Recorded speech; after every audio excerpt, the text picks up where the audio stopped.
Hey folks, hard to believe that not too long ago we were talking about the 1x11 speed drivetrains from SRAM as being the latest and greatest. What I have in here is 1150 GX 11 speed cassette, but today we're going to be talking about the latest GX cassette from SRAM.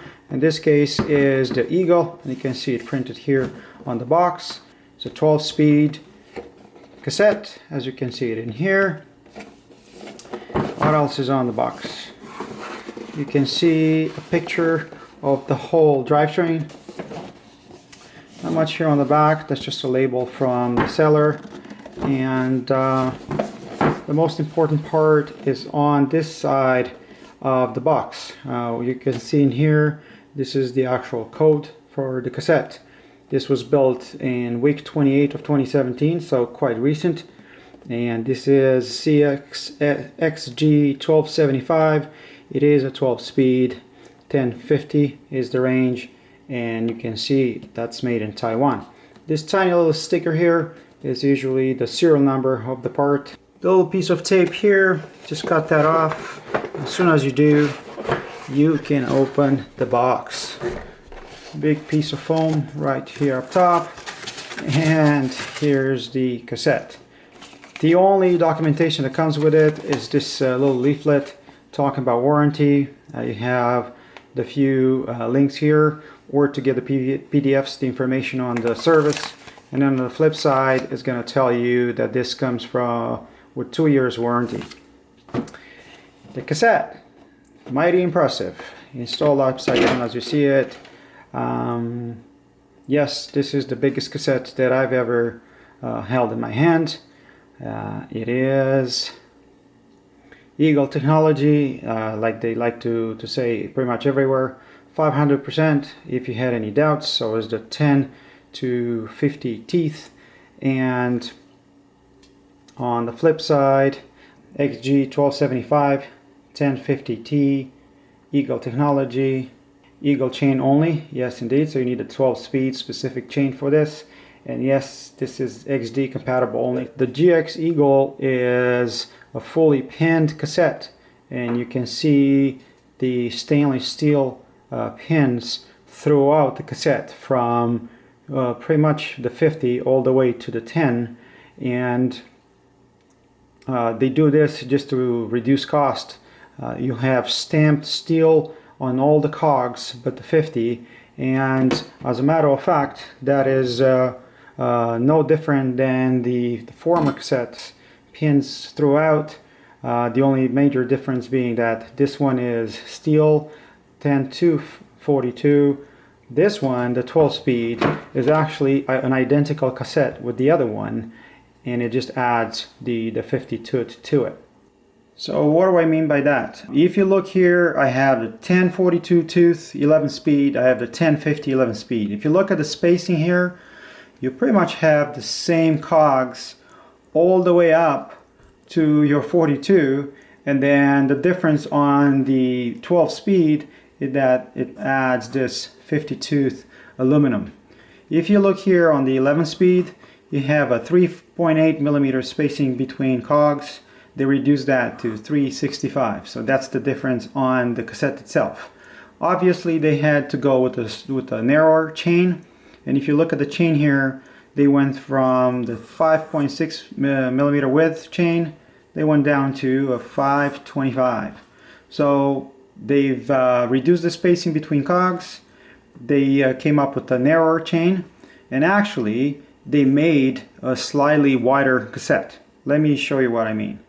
So if I am to look at the height of the cassette, this one comes up to 44.33 millimeters, okay?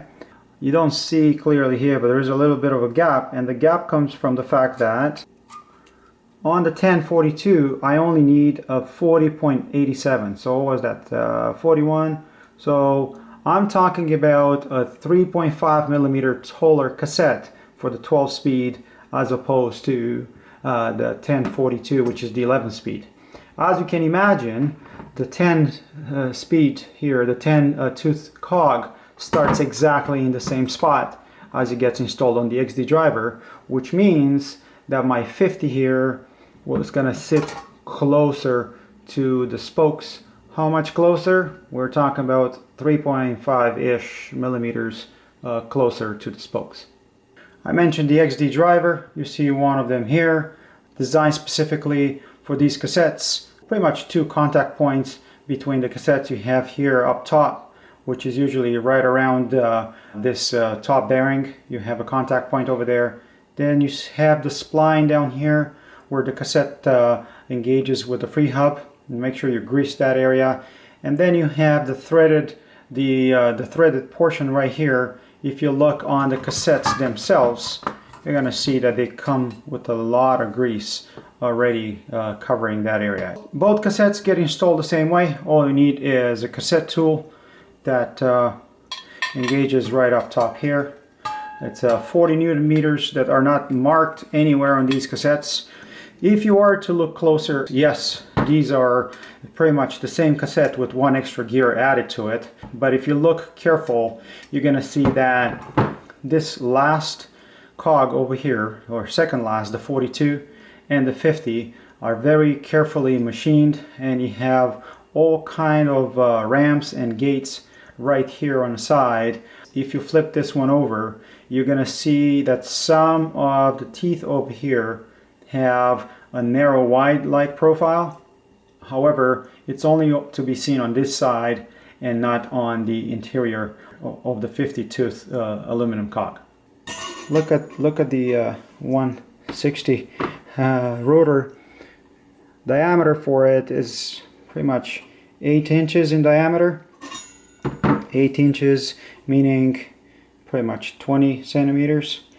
If you want to see it here compared to a 180, here it is. It's still smaller than a 180 millimeter disc.